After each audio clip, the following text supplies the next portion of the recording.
नमस्कार विद्यार्थी मित्रांनो, स्वागत आहे तुमचं आपल्या सगळ्यांच्या युट्यूब चॅनलवरती. तर आज आपण बघणार आहोत पोषणवान या तुमच्या सायन्स मधल्या टॉपिक मधला एक खूप महत्वाचा पॉइंट, ज्याचं नाव आहे विटामिन ई. तर हा विटामिन ई बद्दलची सगळी माहिती कशी लक्षात ठेवायची याची एक सुंदर ट्रिक व्हिडिओच्या शेवटी मी तुम्हाला देणार आहे. तर व्हिडिओ शेवटपर्यंत पहा. तर हे काय विटामिन ई, यालाच आपण म्हणतो जीवनसत्व ई. या जीवनसत्व ई चं रासायनिक नाव काय बघा, tocopherol. Chemical name of vitamin E is tocopherol. Tocopherol हे त्याचं काय रासायनिक नाव. ते खूप महत्वाचे पॉइंट आहे, सगळेचे सगळे पॉइंट लक्षात ठेवायचे. Tocopherol is the chemical name of जीवनसत्व ई. जीवनसत्व ई चं रासायनिक नाव आहे टोकोफेरॉल. आता जर मी बघितलं की या विटामिन ई चं आपल्या बॉडीमध्ये महत्वाचं काय कार्य आहे, तर जीवनसत्व ई रोगप्रतिकार यंत्रणेत महत्वाचं कार्य. रोगप्रतिकार यंत्रणेत खूप महत्वाचं कार्य. यालाच आपण म्हणतो अँटीऑक्सिडंट जीवनसत्व. काय म्हणतो आपण विटामिन ई ला? अँटीऑक्सिडंट जीवनसत्व. नाव लक्षात ठेवायचे, अँटीऑक्सिडंट जीवनसत्व म्हणजे कुठलं जीवनसत्व? Vitamin E. महत्वाचा पॉइंट आहे हा.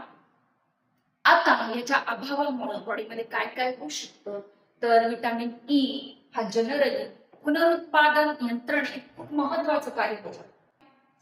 विटामिन ई पुनरुत्पादन यंत्रणेत आपल्या शरीरामध्ये खूप महत्वाचं कार्य बजावतो. याच्यामुळेच या विटामिन ई ला आपण म्हणतो वांझपणा विरोधी जीवनसत्व. विटामिन ई लाच काय म्हटलं जातं? वांझपणा विरोधी जीवनसत्व. खूप महत्वाचा पॉइंट आहे बघा हा.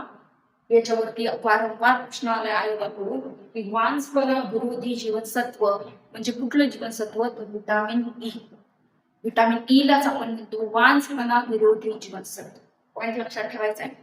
ओके. आता जर मी बघितलं की आपण विटामिन ई कुठून कुठून बॉडीमध्ये घेऊ शकतो, याचे सोर्स काय आहेत, तर ते काय बघा. स्त्रोत वनस्पती तेल म्हणजे ऑइल. काय सोर्स याचा? वनस्पती तेलांपासून आपण ते बॉडीमध्ये घेऊ शकतो.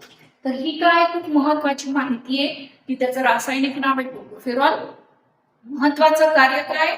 It act as a antioxidant. यालाच आपण म्हणतो अँटीऑक्सिडंट जीवनसत्व. वांझपणा विरोधी जीवनसत्व म्हणजे विटामिन ई. आता हे खूप महत्वाचे पॉइंट आहे विटामिन ई बद्दल. लक्षात कसे ठेवायचे याची एक सुंदर ट्रिक आज मी तुम्हाला सांगणार आहे. ट्रिक काय बघा आता. त्याची ट्रिक काय बघा. ईटा ईटा आंटी ईटा आंटी. आता हे आंटीचं स्पेलिंग नाहीये, पण आपल्याला पॉइंट लक्षात ठेवायचे. याच्यामुळे आपण काय म्हणणार आहोत, ईटा आंटीचं स्पेलिंग हेच लिहायचं. ईटा आंटी वांझपणा. ईटा आंटी वांझपणा विरोधी लढते. ईटा आंटी वांझपणा विरोधी लढते. ट्रिक ही. याच्यावर काय काय लक्षात ठेवायचंय बघा आता. ईटा ई वरून आपण लक्षात ठेवणार आहोत विटामिन ई. आपण कशाचं एक्सप्लेनेशन किंवा कशाची माहिती बघतोय? विटामिन ई ची. तर ई वरून आपण लक्षात ठेवणार आहोत विटामिन ई. टा वरून आपण रासायनिक नाव घ्यायचं काय? टोकोफेरॉल. टा वरून काय लक्षात ठेवायचंय? टोकोफेरॉल. आंटी आंटी वरून आपण लक्षात ठेवणार आहोत अँटीऑक्सिडंट जीवनसत्व. अँटीऑक्सिडंट जीवनसत्व म्हणजे काय? आपलं विटामिन ई. वांझपणा विरोधी जीवनसत्व म्हणजे कुठले जीवनसत्व आहे? आपलं विटामिन ई. लढते. काय ट्रिक बघितली आपण? ईटा आंटी. काय ट्रिक बघितली आपण? ईटा आंटी वांझपणा विरोधी लढते. ई वरून विटामिन ई, टा वरून टोकोफेरॉल, अँटी म्हणजे आंटी वरून अँटीऑक्सिडंट जीवनसत्व, वांझपणा विरोधी म्हणजे वांझपणा विरोधी जीवनसत्व कुठले? Vitamin E लढते.